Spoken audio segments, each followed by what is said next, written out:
All right. So we are officially starting our workshop. Tonight is our Pure Love workshop leading into Essence. We went through Omnipotence last week.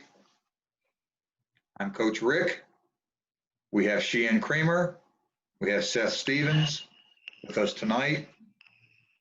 As always, we want to start tonight with our exercise in breathing.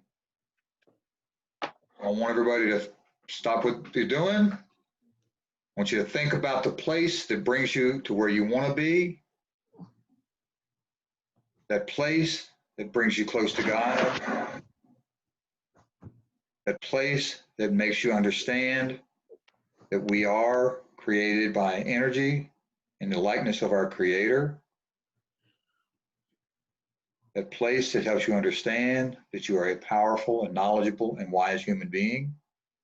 Bring your hands together, take in a breath,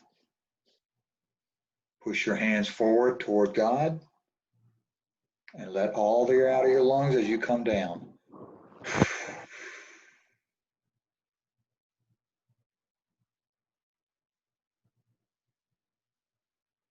Inhale, blow out. All the air out, expel it out, all of it, all of it, all of it, all of it, all of it, all of it, all of it, all of it.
Okay.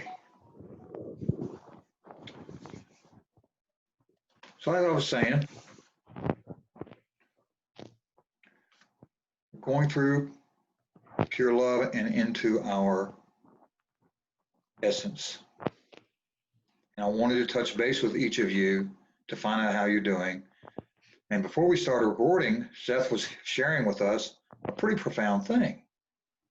So Seth, you were telling us that you had done some reading, and because of that, you had started something very special. So why don't you go ahead and give us another summary of what it is that you're doing right now? Go ahead, sir, please. Okay, I was reading the beginning part of Pure Love, and I seen the story that it had a lot of common factors to me in my life. Although I didn't sell drugs, I consumed them. I went down a similar path, and I heard a lot of people threw a life away.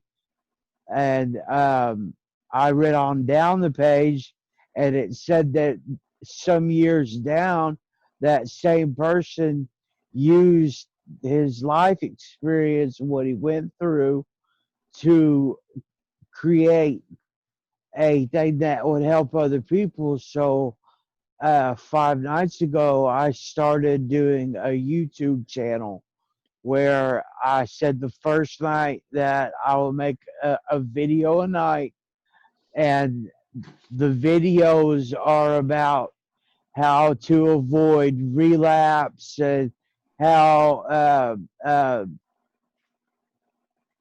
how to show that addicts aren't what society perceives them as, and to show that addiction truly is a real disease and it's open to help anyone who wants it. It's available.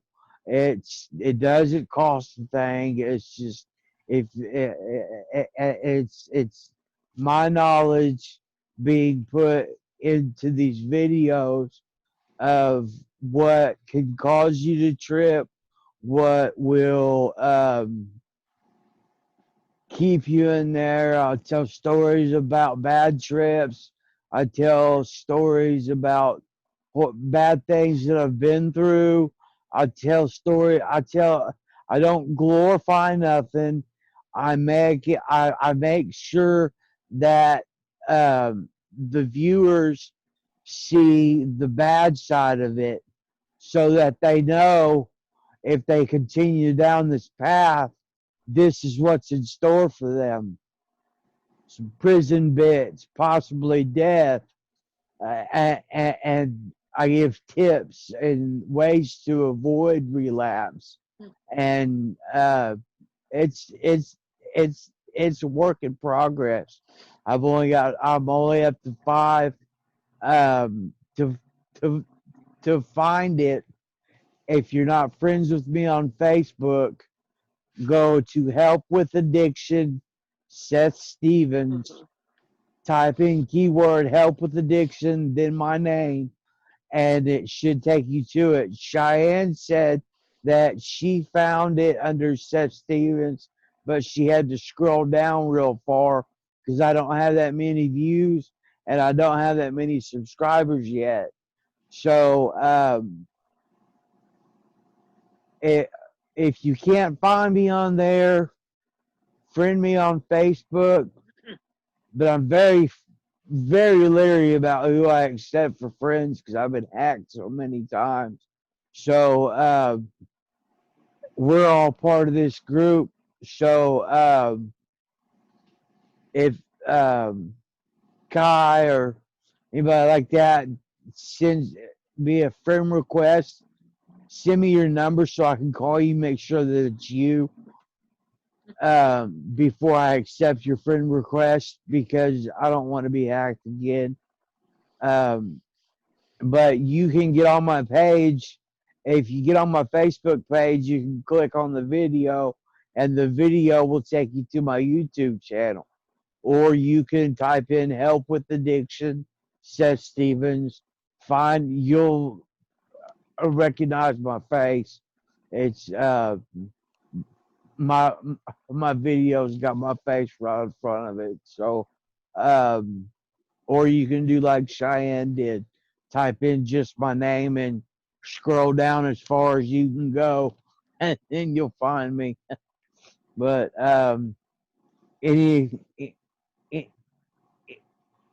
any questions got to do with addiction, I can I I can answer and give advice. Thank you, Seth. I appreciate that. Sheehan, how about you? What have you been doing since then? How are you with your reading? Where are you at? Oh, I've been bouncing around in it, but the pure love chapter, the pieces that stick out to me the most are the ones about forgiveness, because I think that is that can be a sticking point for a lot of us. It's definitely been one for me. Uh, and it's something you have to keep working at. You can say I forgive, but if you still feel that anger emotion or something towards a person, a situation, or whatever, you got to keep working it, because it is a block to being able to truly experience that pure love. So I think I'm making progress. You know, It's really hard to do. I asked you guys if you would do, and last time I said, please do a random act of kindness. And I think, Seth, I think you did I don't know how random it was, but it sounds like it was pretty random of you to just decide to go out there and do this thing for a bunch of people, to go out there and set that page up. Well, there were two factors. I'm not. I didn't say the other one. I was doing some Joe Bauer research, and Joe Bauer has got something called the silent salesman, and another part of it is to help change people's lives. And then once I get to the point where I've changed enough lives, I could possibly get some of them to give a testimonial about how I helped them change their life. And that way I can earn credit and become a real speaker and save lives on a national level. It's pure love working its way, man. Oh, yeah, God taught me to love everyone despite my feelings for them. Yeah. So, I was, for me last week, I went and visited a friend of mine down in Ivor, Virginia. And this is in the part of Virginia where, it's very country, very southern. And we were sitting around eating crabs and drinking beer and talking about the situations that we're facing as a nation, and all of the hate that seems to be spreading around our country right now. And we were having some pretty serious discussions about why it seems that we can't get beyond this mentality of reparation and hate and civil disturbance that seems to be coursing through the veins of the United States of America. And we are all just very, very tired, I think, of the discussion and of the idea that for those of us who are old, I guess I would be old in traditional terms. I'm old. I feel pretty young, but I mean, in traditional terms, I would be considered an older guy. I've experienced a lot, right? I went through the 60s, the hippie era. I went to a few love-ins when I was 13 years old. Experienced my first LSD trip and that kind of thing, went down there, love-in. Women decided to discard their bras and run around, Martin Luther King came around and John F. Kennedy got assassinated. And I experienced busing and integration of high schools and the rock and roll era, and the 70s came in and we had Rolling Stones, and 80s came in. I mean, we've gone through a lot since I was a young kid, and you would think that we had overcome that, wouldn't you? And now we're tearing down statues and destroying the lessons, the landmarks that are lessons to the development of our United States. And so my takeaway from the last week is that in my table of things that I can't do much about, I can't do much about what people are doing right now, except what I'm doing right now, except to continue to affirm with my Creator that I can do what I can do with my power,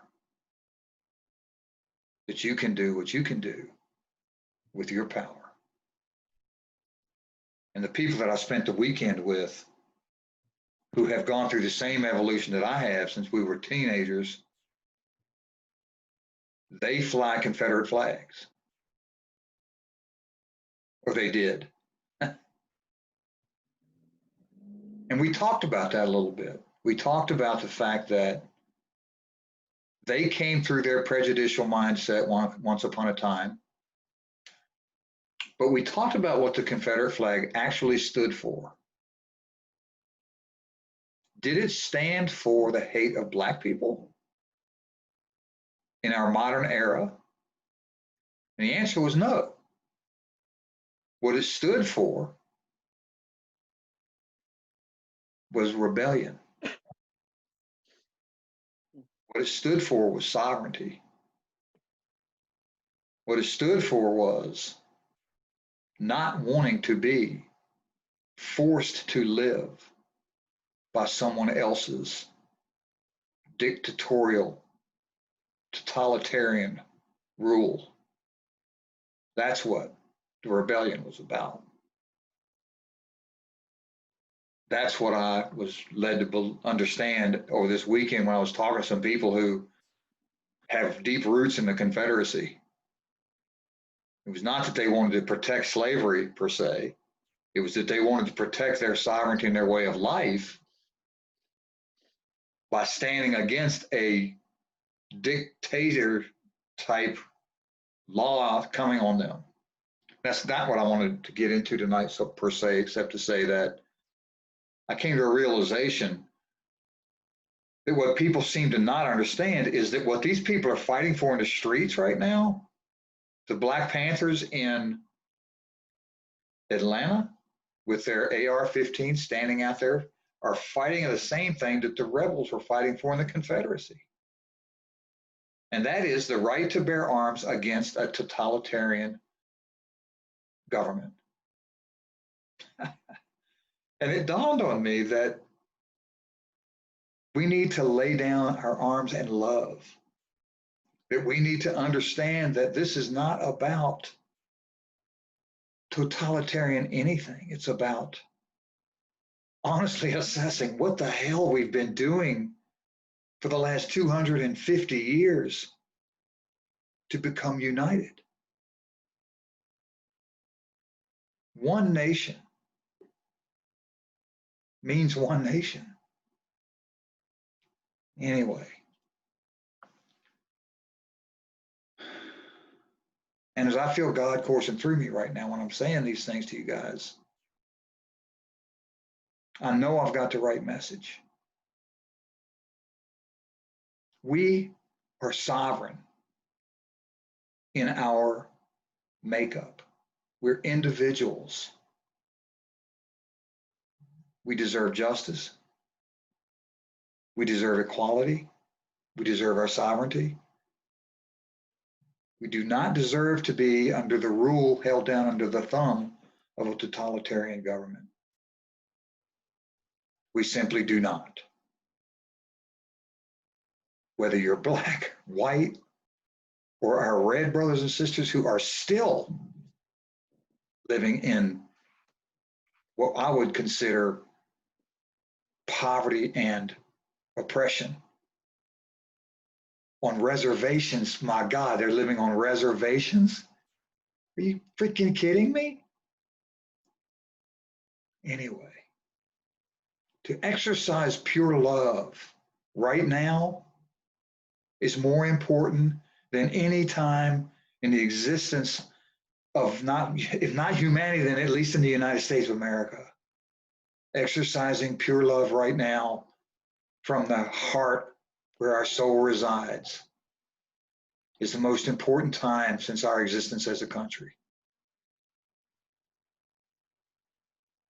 And you know, I was talking to my friends and I said to them, what do you think would happen if I took my assault rifle?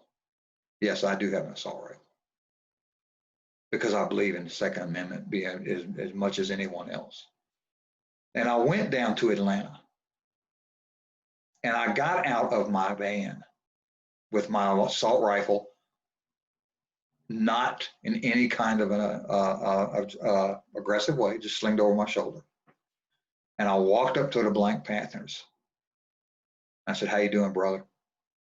I'm here to join with you in asserting my right to, number one, keep and bear arms, and number two, to fight against an aggressive government. What do you think they would do? And my friend looked at me and he said, I think they'd let you join with them. I said, you don't think they would? He said, no, I don't think they would. So anyway, enough of that. But the pure love aspect of where I'm going, where I'm talking right now, is that if we can come together as a nation with pure love in our hearts, the oppressive government cannot stand against us. They simply cannot. And if we can honestly assess that fact, the universal law of pure love that Jesus taught us and was trying to teach us before they slaughtered him, then we've won the battle.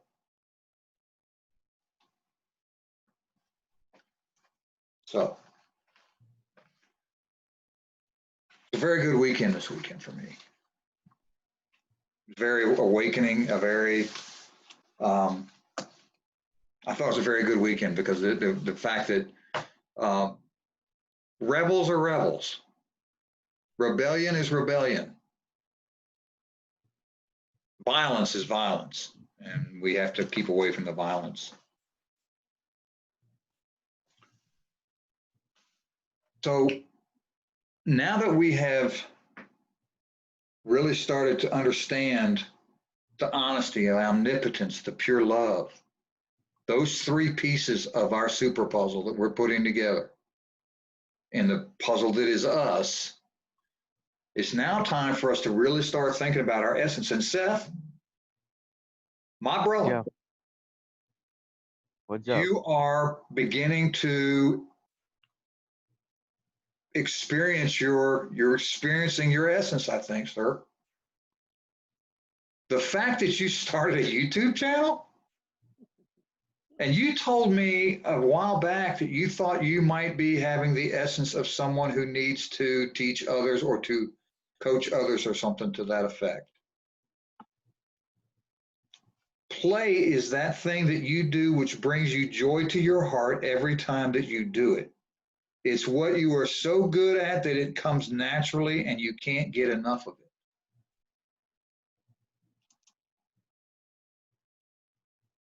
Right? Yeah. And if you can get to a point where you are sustaining yourself in that play, then you have done what God created you to do. That's what I'm trying to build. What's that? That's what I'm trying to build. Okay. This is what Sheehan's trying to help us to build. Sheehan's in her essence. Bless her heart. She's been trying to get me to build my thing for 10 years. I'm hard-headed as hell. No. So our body is built to house our soul and to house our honesty navigation system, to allow us to formulate our environment to fulfill our essence. If you can grasp that belief system for a little bit. And I think I know Sheehan's got that. She's living it right now. She's sitting in her environment right now to fully fulfill her essence. I'm living a pretty simple life right now, although it may seem a little bit complicated because I have a mortgage, because I have bills. A lot of people feel like that's not the perfect life because you're supposed to be debt-free and all this kind of stuff. But understand that I live on a mountain. I live on a mountain in Virginia. I affirmed that 20 years ago, that I would have a home on a mountain near Old Rag Mountain in Virginia, that I could get up at any time and go hike Old Rag Mountain. And I didn't realize it until I moved here and got in my car. And I've said this to you guys before. I think I said it to you when we first started together, that with the affirmation piece I was talking to you about was that I was concerned that I was here because of the things that we had also affirmed in Neo things that I would be doing. And I told you, you got to be careful what you affirm because things can get confusing. because God will react. The universe aligns itself based on what you affirm and how hard you affirm it. And I was back in whatever year it was, the years that I was hiking Old Rag Mountain and affirming that I would be there, and I did it, and I did it, and I did it, and I did it. And I did not know it had happened until I got in my car one day and was going somewhere, and I looked to my right, and there was Old Rag Mountain right there, as I had said it would be. So, yes, I have a mortgage. And yes, I came home yesterday after a long day of traveling back down south to the flatlands, where it was hard for me to breathe. It was so humid. And I had been talking about how I wanted to go back to the ocean side and how I wanted to be close to salt water again. I've been telling my wife this and stuff, right? And I got back home and I was like, why the hell do I ever want to leave this? Why would I want to do that? I can breathe. It's beautiful. You create your environment in order to be able to fulfill your essence. I believe that the affirmations that I have been putting forward for the last 20 years are beginning to really start to gel. The idea about the Hope Institute and stuff is there's got to be the right environment to be able to build the Hope Institute. You've got to have that. The universe moves in ways that you will not imagine they move until they start coming together. And what I'm trying to say to you is that you've got to be able to feed yourself. You've got to be able to clothe yourself. You've got to be able to eat those things. And then things will start to gel that you would not believe could happen until they start happening.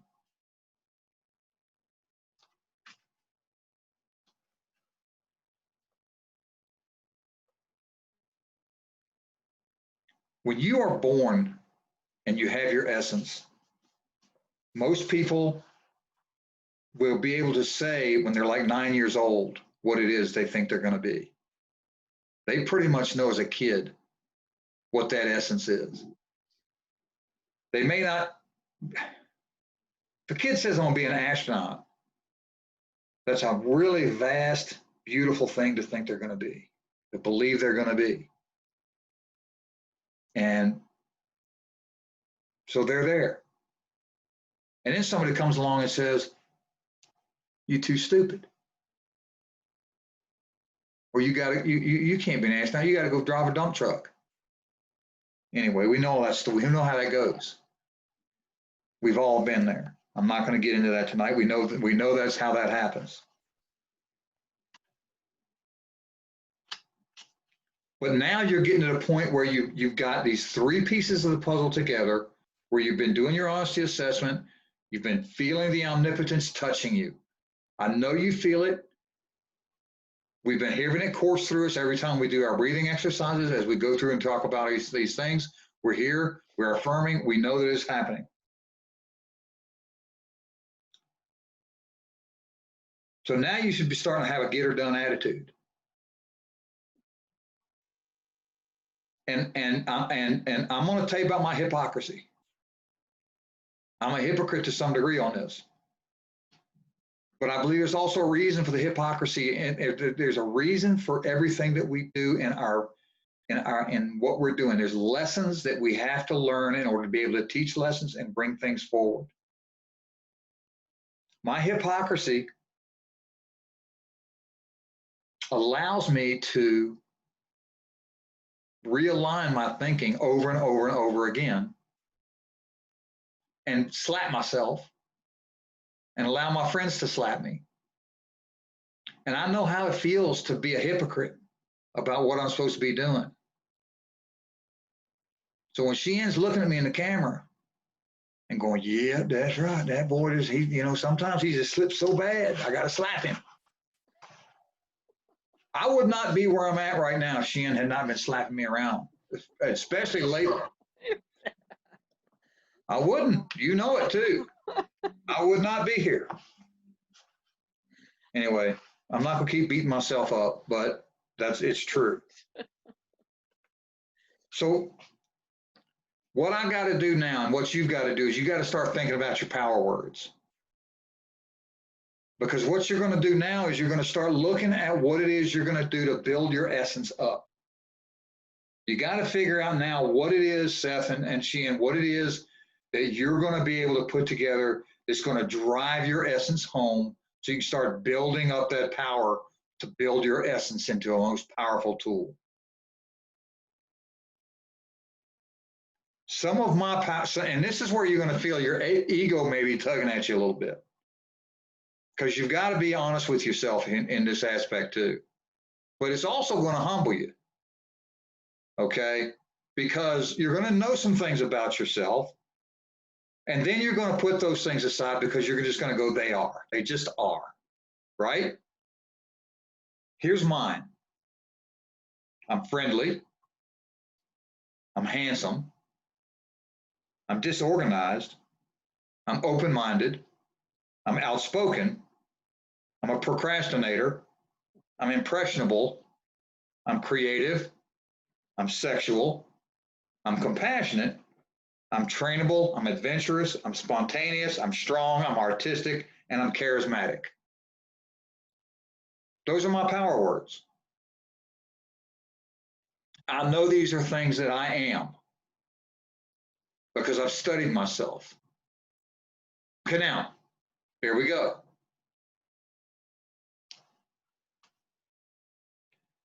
So I want you to think back to when you were like 9 years old now, right? If you can remember that far back. Some of us can't. I can. I remembered when I was 9 years old.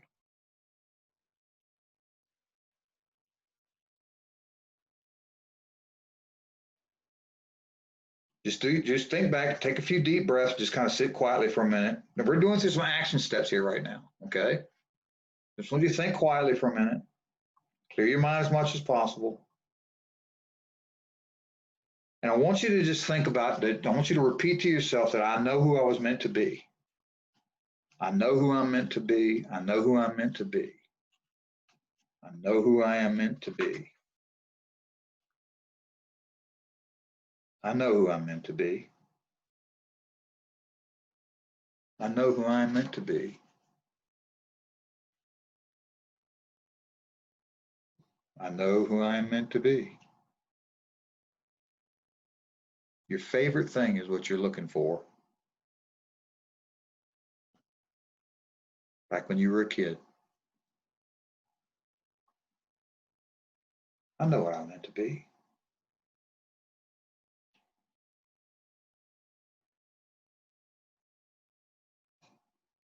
I know what I was meant to be.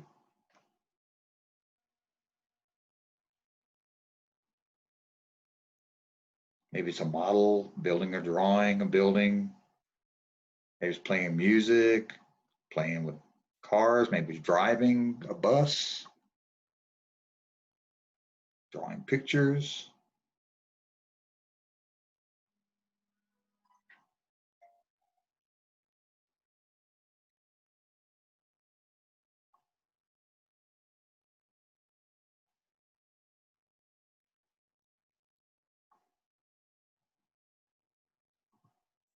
Okay, so come back to me. Everybody think about what they were? Can anybody figure it out? So my point in doing that is I want you to start writing these things down. If you know you've got your workbook, you're going to get into this chapter, you're going to start studying yourself even more than ever before. I want you to write these things down and figure out why those things pleasure you so much. Why did those things pleasure you? I really liked building models. I love building models, right? I also liked experimenting with music a little bit, though I was not disciplined enough to ever get to where I was good at it. But I really liked building models. I liked painting models. I really liked acting and playing. I liked playing at things.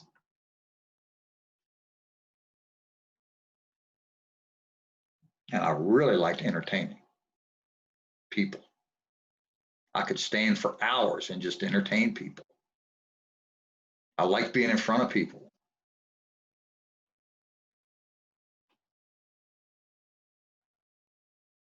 And then I had to grow up all of a sudden. And it sucked. And here I am back again playing. This is playing. I'm playing now. Which is why, after working 10 hours today, I still had the energy to come down here and play with you guys. I'm playing with my friends. Kim wants you to know that she needs to be let in. Okay, I wonder how long she's been sitting there. Not too long, I don't think. She had other things she was stuck in. Oh my gosh. Sorry. Hello there. I didn't think I was going to get let in. I'm sorry, I don't know how long you were sitting there because we've been going at it a while. And I didn't see anybody over there, so I was kind of ignoring. That's okay. That's all right. I'm sorry I couldn't be on time. I had to get a client to work, and then there were some issues with that. We don't have time to discuss, so. It's okay, Kim. It's okay. Okay. It's all right. And I'm sorry I couldn't let you in quicker. We're about almost 3/4 of the way through the lesson for the night, but But there's a recording, right? yeah, I'm recording it right now. Okay. How are you? I'm good. Thank you for asking. And yourself? I'm wonderful. Awesome. Hey, that's good. So, well, let me ask you, where are you in your reading tonight? I didn't get past the 3rd chapter. That's okay. That's all right. What did you like to do when you were a 9-year-old? What was I doing when I was a 9-year-old, or what would I like to have done? What did you like to do most when you were a 9-year-old? Swim. Grandma Swim. had a pool. Yes, So you were a fish. more or less. So yeah, what we're doing right now is we took a few seconds and we thought back until we were like 9 years old, kind of got into a little bit of not a real deep meditative state, just kind of like thinking back and imagining what it was that we really liked doing when we were 9 years old. What was our most playful thing we loved to do, and didn't really ask anybody to tell me, just to imagine what it was. And then, because part of the exercises in the Essence chapter that you're going to get into shortly when you get that far, is that you're going to go in and really start studying yourself some more. You're gonna come up with your power words, the power words that describe you. Some of them are very strong words. Some of them are some of your weakness words, but they are what make up you, which are power words for you. Like for me, I'm a pretty disorganized person, but that's a power word, even though it's kind of negative in a lot of ways. It also can be pretty positive. I know that may sound pretty, kind of negative, but being disorganized does not necessarily mean a bad thing, because I don't have to worry about taking time in my day to make sure that everything's in its little place. I don't feel like I've got to be organized with everything. So I don't have that worry on my head. But on the other hand, sometimes I can't find things. But When I can't find things, I get worried, especially if it's my car keys or, something that is really important. Oh. yeah, I have that issue. Yeah, sometimes I can't find things. Important papers sometimes get lost. So that's where we are right now. So we're trying to just get through a summary of the Essence chapter, so they can get in, so everybody can get in there and start really studying it, thinking hard about it, and getting into that chapter and doing the exercises for it.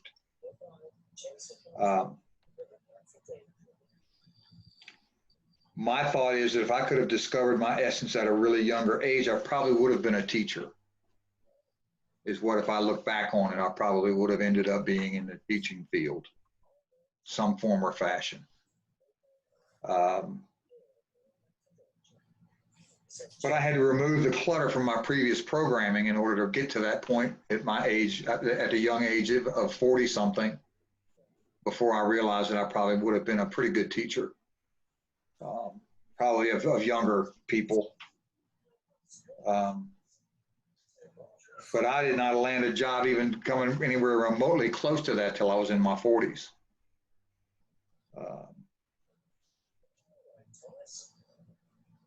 So when you get to the point where you find out what it is you really love to do, which is the exercises we're getting into now, you're not working, you're playing. You're doing what you love to do. You're doing what you enjoy. The other piece of that is that once you get into doing what it is you enjoy doing, you will be compensated in what you're doing and enjoying doing.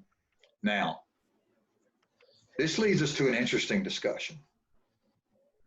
And Sheehan and I, and all of us who have been on this journey together for quite a while, are having some struggles along that path. And that is the compensation piece. The ability to feed ourselves and clothe ourselves and house ourselves. Because we are facing a very difficult dilemma. And that is the economy. So I want you to take your time and understand that what we are, one of the things that Sheehan and I have faced, and you too, I'm sure, if you've been doing this for a while, is that even when you are into your essence, we have been having people tell us for years, you're going to be a millionaire. You're going to be, all you got to do is follow this and you're going to become a millionaire. We got into this thing a few years ago where there's these manuscripts that we got that said, you're going to become rich. And I don't know about Sheehan, but I assumed I was going to be wealthy. My definition of wealthy was, I'm going to have filthy money. I'm going to have money coming out of my ears. I'm going to have all my mortgage paid. I'm going to have everything paid off. I'm going to have all my money taken care of. All of my wealth is going to be there. It's all going to just be there. It's all going to come. And I was led to believe along those lines when I initially started working with this guy. And I will not say his name, but his initials are MH.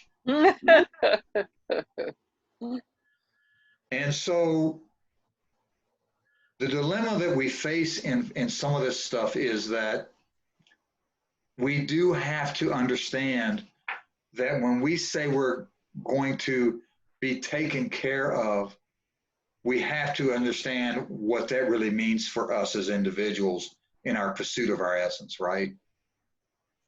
What does it really mean for you to feel wealthy, right? How are you feeling about wealth? Well, money's fine, and I'm sure who doesn't want it?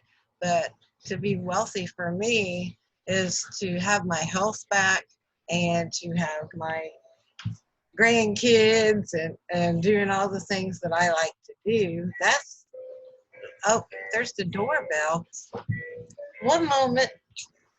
So when we start talking about that, guys, and understanding what wealth means for individuals is different across individuals. So we do have to do the work. We have to understand that when we are trying to do our essence, that we have to take care of each other. We have to build our incomes because we do live in a monetary system. And when we decide and find our essence, yes, the income will come because we're going to find the people around us who help us to feed ourselves and house ourselves and that kind of thing with what we're offering, right? It's called barter. It's called pay for performance. And it's something that all of us have a little bit of, where we do have some difficulty with learning that. And I wanted to touch on that lesson a little bit in our essence, because you should not be disappointed in the idea. You know, teachers are an excellent example of this, because teachers are the most valuable asset to mankind. Because without teachers, we're dumb. I think. I mean, I'm probably being a little bit harsh on ourselves, because we learn things without being sitting in a classroom. But if we don't have, well, we have to have someone teach us. We learn, and we learn by people guiding us. And in today's environment, we need teachers, and they are the most underpaid individuals on the planet, at least in America. I don't know about other countries, but here, a teacher makes less than a policeman, I think. Teachers are poor. They don't make much money. Why is that? It's because they're living their essence. Teachers doing it because they love it, mostly. Most teachers, I think, love teaching. It's their essence. That's what they were born to do. But they don't get paid much money. So the value is in the doing. The return is in the doing. That is the most joy you get, is in the delivery of the gift that you're providing. There's a guy named Mike Goins. Mike Goins? Can't remember his name now. He said the most valuable thing a business person can do is what they give to their community. It's not so much in the money, it's in the value they give to the community. I'm going on a little bit deep into this because I want us, we all need to understand, as I've had to learn the hard way, that once you find your essence, the value that you create is generated in the gift you give. And when people will reciprocate to some degree in helping you house yourself and feed yourself. And Shein is finding that out to some degree the hard way, because she's out there traveling around the country, and she depends on us to feed and clothe and house her. If you can grasp that idea. And if I had thrown myself out there the way she has done, I would be in the same boat she's in. Which is why I've come to the realization that Shein is out there depending on us.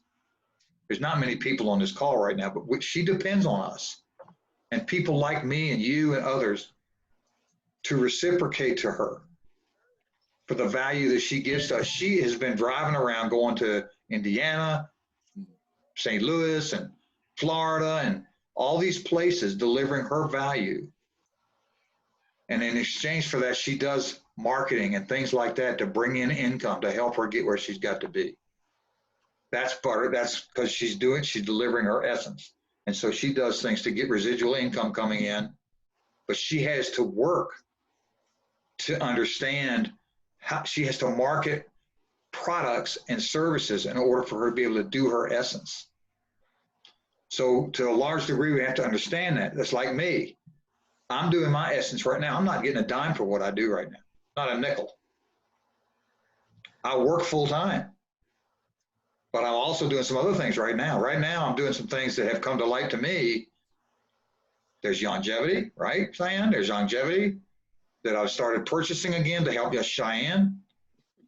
I am a member of her network. I pay a membership fee to her now because I've realized more than ever now how important we are to her. And then also longevity is to my health.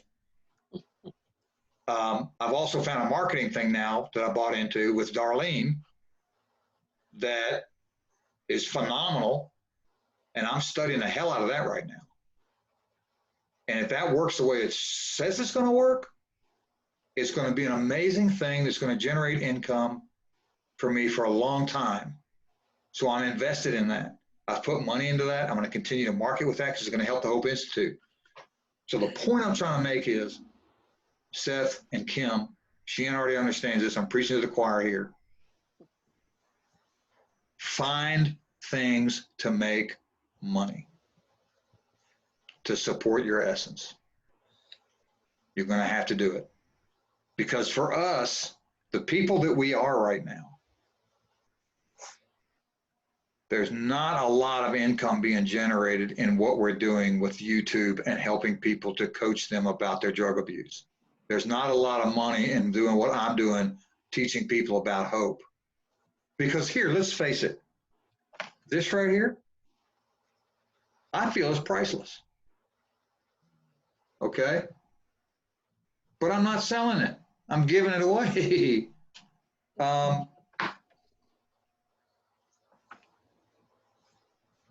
Enough of that. You see my point. We're in it for the love. We're in it for the essence. Because when we're doing this, when we're feeling this, when we're feeling the love, the essence of being a human in the light of God, in the reflection of God, then it's priceless. Am I right? So develop your essence and develop your essence vision. So what we're going to do now, as you guys move into your essence and start developing this, it comes to you. God provides you with what you need to make a living. It will come to you. You have to do the work. As Sheehan will tell you, listen. As I will tell you, listen, be ready to act when you get a message. Take it to heart. Pay attention. Kim, you there? Yes, I am. Okay, we want to make sure you came back. Listen to the messages that you get. As you continue to do every day, get up, look in the mirror, do your breathing exercises, write your affirmations, think about what it is you want to do. Think about, you've been writing your stuff down. It's time to start building into your essence and be listening for the messages. They will come. Seth got one and went and built a YouTube page. Keep listening for the messages.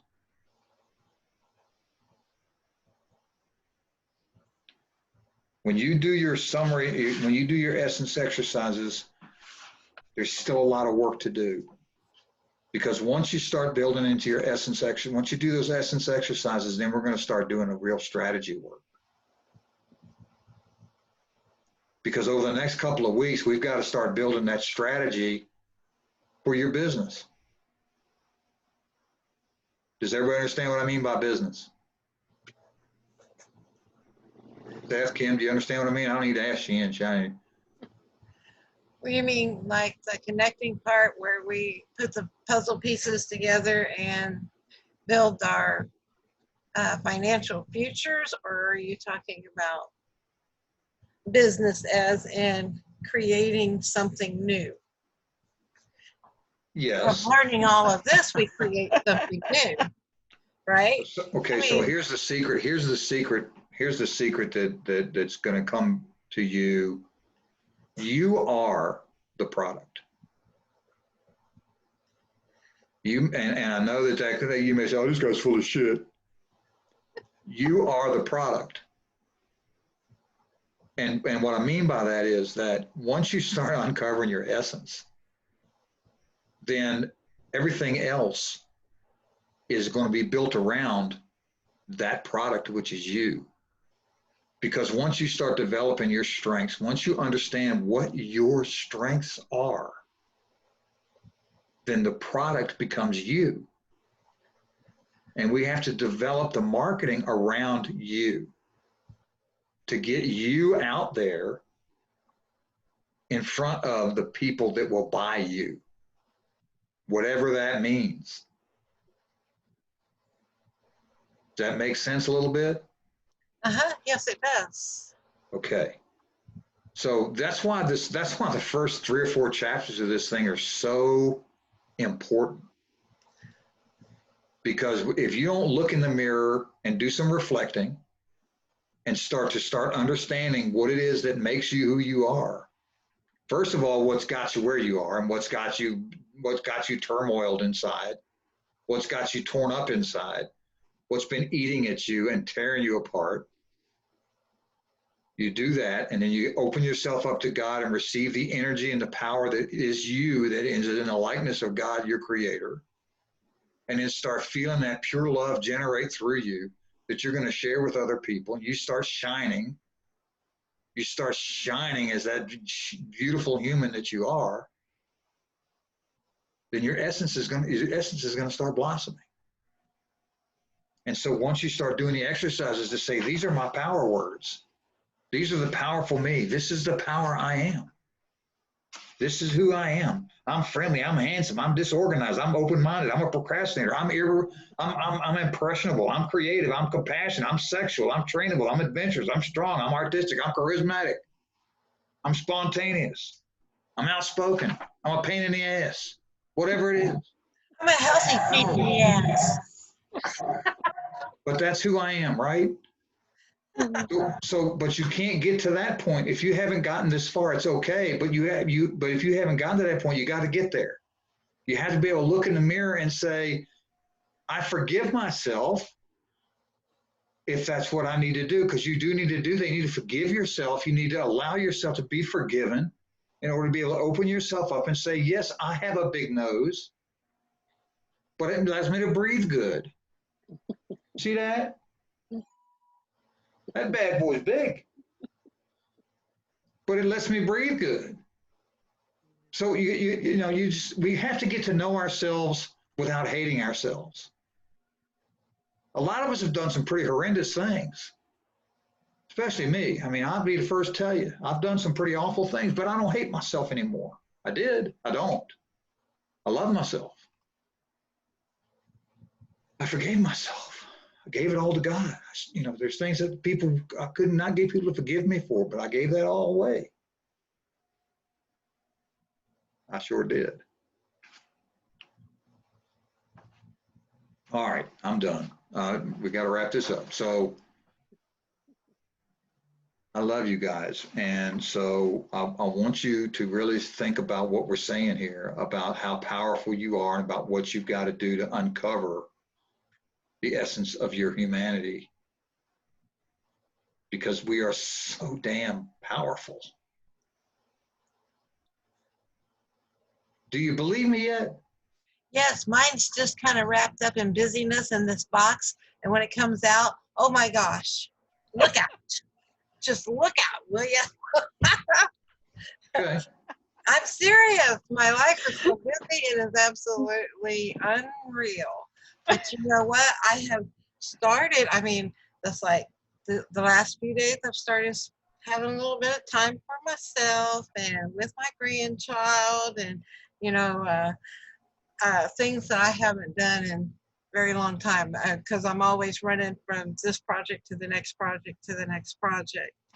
And so now I've decided I got to cut out some of the projects and stick with the things that really mean something to me. And I'm getting my priorities straight, because I have been disorganized too, but it's because I've had too much on my plate to do. So, occasionally it's okay to get a new dress or buy a new pair of shoes or eat the daggone cake. But you know what? I'm going to make a little time for me, and I'm going to do these things that I like to do. So, being here is one of those things I like to do. So I actually fired the maintenance man, and I'm not taking nobody to work anymore. So as of tonight, so somebody's walking in the heat, and that's his own problem. And I'm going to be on the meetings on time from now on. What you think of that? Yeah. You go, Kim. All I'm right. sticking Of course. up for me. I'm sticking up for me. For me, for once. I'm sticking up for me. All right. See, she begged us to come and park next to her, and God only knows what's happening now.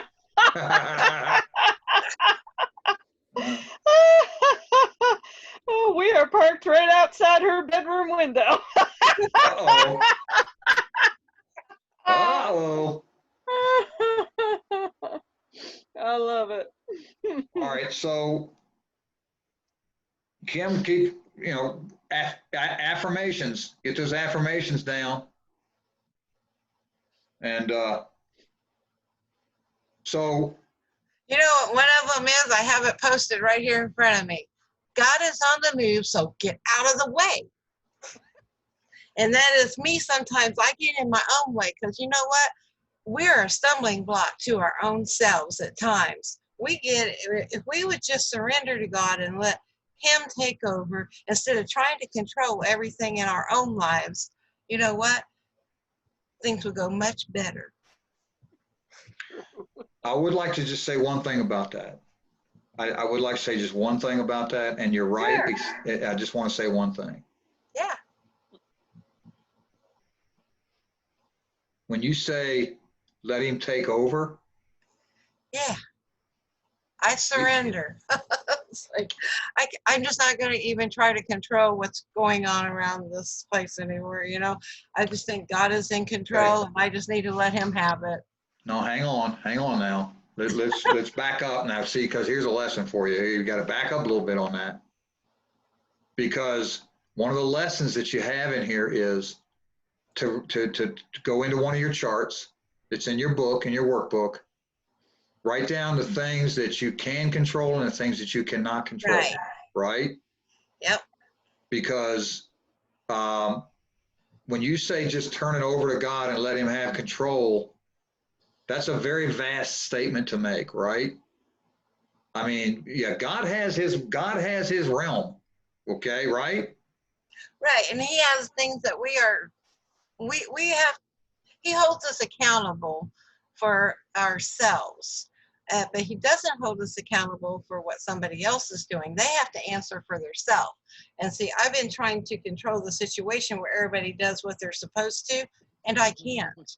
I can't Right. make people There you do go. something. I can't make the maintenance man do what he's supposed to do. But since I'm the property manager, I fired him. There you I go. don't have That to you deal with can it control. anymore. That's right. I get rid of the problem. I get it. I'm Right. done. You know? So when you say turn it over to God, I just want to make sure that we're in the right, in the right chapter there with Well, I talking guess about what I'm God. getting at is sometimes what we allow to happen in our lives is the reason we have the problems that we're having, is because we are allowing the situation. But Absolutely. Very good. Okay. Yeah. I just want to make not, sure. All right. Okay. All right. Well, that's all I have tonight.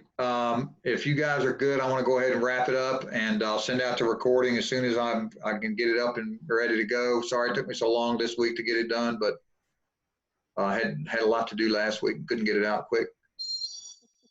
I love you Oh, guys. good. Love you. love you, Richard. See you next time. Bye. Bye-bye. Bye-bye.